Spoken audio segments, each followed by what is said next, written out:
오늘 약간 그 중요한 이야기들 중에 퇴사에 대한 이야기잖아요. 퇴사 예정이라면 이것만큼은 반드시 아십시오. 이런 이제 주제로 이야기를 나누고 있는데 마지막으로 우리 경영자과 직원들에게 이것만은 꼭 알아야 한다는 노무 지식이 있다면 꼭 말씀 한번 해주시면 감사하겠습니다. 네, 저희 그 너무 많이 질문도 받고 사실 이 정도는 뭐 그냥 내부에서 다 정리를 잘 아셨더라면 노동청에 갈 일이 없었을 텐데 이런 그 내용들을 한번 좀 말씀드려 볼게요.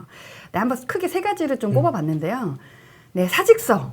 만약에 직원이 그 자발적으로 나간다, 아니면 계약기간 만료 나간다, 네, 어떤 사정이든 퇴사를 할 때에는 사직서를 꼭 받으시는 게 좋습니다. 네. 네, 그래서 이런 경우가 있거든요. 서로 그 직원하고 면담을 하면서 아무래도 회사 사정이 안 좋으니까 그냥 이번 달 말까지만 6월 달까지만 근무하고 나가는 게 어때? 라고 면담을 했더니 직원이 네 라고 대답을 했단 말이죠. 네. 그러면 사장님은 받아들였구나 라고 이제 생각을 했는데 이제 우리 직원은 그 뒤에 이제 부당해고 구제 신청을 하는 경우가 있어요. 네라고 했는데 왜 그렇지? 네.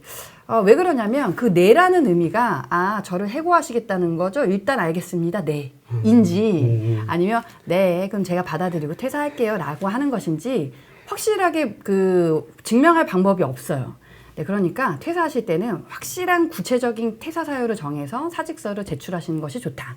네, 해고가 아니라면 그래야지만 나중에 뭐 부정수급 이슈도 없고 서로 간에 이제 내규상에 뭐 이것이 그 업무인계는 뭐 제대로 했니 안 했니 무단결근이 이런 이슈가 없을 수 있겠다는 거죠. 이게 이제 서로에게 다 중요한 거네요. 경영자 입장에서도 중요하고 이제 퇴사하는 사람의 입장에서 중요하고 내가 어떤 내냐 이게 참 중요하다 이런 얘기를 해주셨고 네, 거기에 이제 그 사직서는 한번 내가 그 사직서를 던지면 마음속에 품고 있다가 던지시면 원래 철회가 안 됩니다. 네, 그러니까 마음속에 품는 걸로. 네, 신중하게 하시는 게 좋고요. 네, 두 번째는 금품청산 의무라고 있어요. 우리 법에. 금품청산이라는 건 내가 퇴사하면 받아야 될 돈이 있으면 회사로부터 14일 이내 주라는 거죠. 근데 이제 우리 회사들은 그 월급날이 보통 하루가 정해져 있잖아요. 네.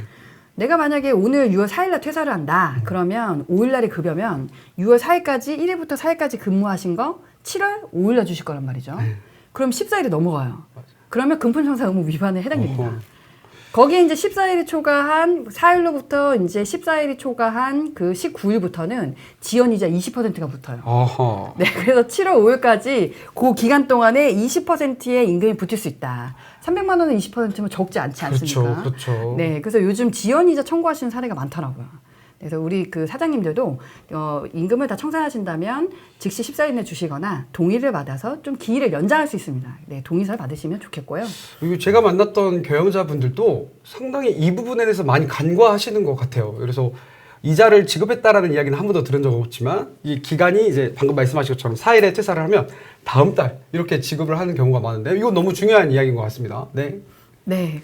그리고 마지막 업무인계입니다. 이 업무인계가 사실 의무냐라고 했었을 때 법에 업무인계라고 하는 건 없죠. 근데 통상 사직서를 내면 수리하지 않는 한 그 민법상 한 달 뒤에나 퇴직의 효력이 발생하고 최소한 내규에는 1개월 전, 2개월 전에 퇴사 의사를 밝혀서 이렇게 인계를 좀 하도록 하거든요.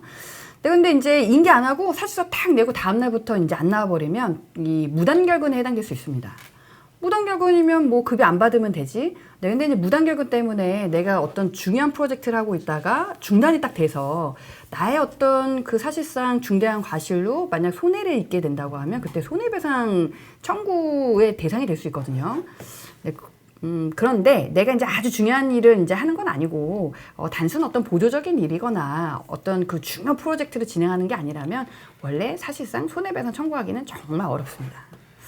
네, 그리고 이제 우리 그 퇴사하기 전에 내가 만든 자료니까 다 싹 다 삭제해야지, 내 소유권이지 라고 이제 해서 전자 파일을 그 포맷을 이제 다 한다던가 들고 간다던가 파쇄기에다 파쇄하는 사례가 있거든요.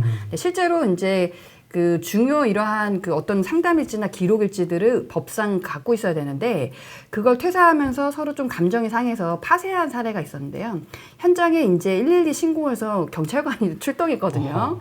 네, 이런 경우에 현장보험으로 업무방해죄 내지 전자기록 손괴죄라든가 네, 이런 손괴죄 문제가 있을 수 있습니다. 그래서 내가 회사 내에서 일하는 동안 만들어진 것은 사실상 회사의 소유권일 수 있거든요. 그래서 이런 것을 내가 먼저 사전에 회사에 얘기하지 않고 네, 다 파쇄해버리거나 들고 가버리거나 네, 포맷하시면 안 되겠다. 네, 이 부분을 꼭 유의하시면 좋겠습니다. 근데 이제 중간에 말씀하셨을 때 이제 업무 인계 이야기할 때 그 이야기를 하셨어요. 중요한 프로젝트냐 아니면 이게 그래 별로 중요하지 않은 것 같은데 라는 이야기들이 있었는데 이 중요한 프로젝트라는 그 기준값 조금 애매할 수 있거든요. 조금만 더 이렇게 설명해 주실 수 있을까요? 네, 그러니까 실제로 우리 예를 들면 정부 과제를 이제 할 때 정부 과제 같은 경우는 납품 기한이 있고 그쵸. 이런 이 투입되는 인원에 대해서 교체하거나 이런 것들이 이제 계약상 제한되는 경우가 있는데 그런 막대한 프로젝트의 어떤 중요 포지션을 갖고 있고 그 용역물에 대해서 어떤 뭐 비밀번호를 가지고 있는데 알려주지 않고 퇴사를 해서 이제 후속 작업을 못하게 한다던가 이런 사례에서 실제 손해배상 청구의 대상이 된다라고 한 사례가 있거든요. 네. 네.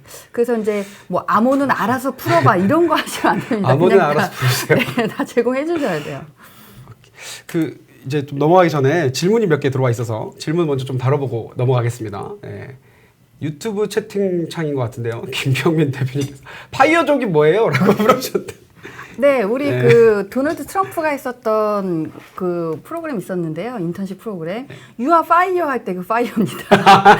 그래서 언제라도 나는 그만두고 네, 그 충분히 내 살 돈만, 그 살 수 있는 돈만 아니면 여행 가고 싶은 돈만 딱 모아서 내 인생을 즐기고 싶어. 네, 그런 이제 파이어족들을 얘기하는 건데요. 네. 그래서 통상 이제 나는 40살 전에 파이어족이 될 거야. 뭐 이런 이야기도 많이 있죠. 네, 그렇죠. 이제 경제적으로 독립하고 싶다. 네. 그리고 이제 김수호 대표님께서 오늘 정말 인사이트 있네요. 이런 이야기를 좀 해주셨고요. 감사합니다.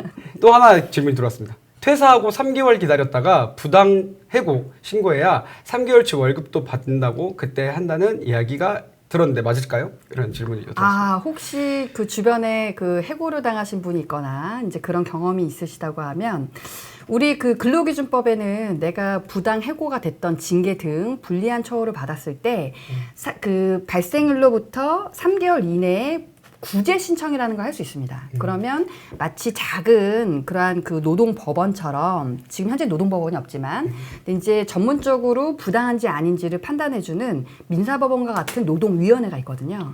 그래서 3개월 이내에 신청을 하면 신청한 때로부터 50일 뒤에 이제 신문일이 열려요. 마침 법정기일처럼 둘이 모아서 이제 그 변론을 한단 말이죠. 그리고 그 뒤에 30일 뒤에 판정문이라는 게 나옵니다.